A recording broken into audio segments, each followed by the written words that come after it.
So this video went viral because this couple was showing something that a lot of us have yet to experience or even understand. And the reason behind that, if we're going to keep it honest, is because a lot of us were raised on survival mode by parents that were also raised on survival mode. Which means when it comes to getting ourselves in a relationship and to know the different ways to show love to somebody, a lot of us do not have that knowledge. And what you're seeing in this video is a couple that actually knows exactly what they're supposed to do while being in a relationship. Because for one, them spending time together in the shower is one of the love languages, which we call spending quality time, which is very important in a relationship. Two, them touching and giving each other a shower is a different type of intimacy that we call physical intimacy. So from watching this video, I believe a lot of y'all have some homework to do. Yes, you need to get to know the 5 love languages, and you need to get to know the 8 different ways to be intimate with your significant other. Because there's absolutely no way you're gonna keep a relationship going if the connection is not as strong as it's supposed to be. Because from the many times I've seen people get addicted with just sexual intimacy,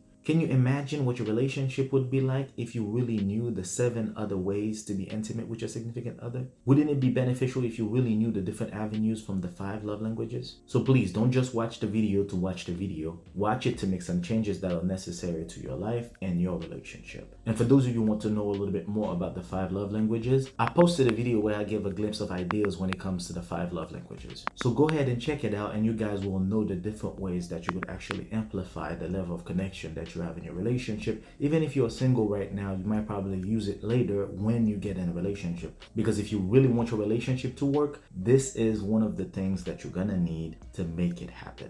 On that note, I hope that you guys enjoyed the video. If I've missed something in the process, feel free to let me know in the comments below. Until then, take care of yourselves and each other. Peace.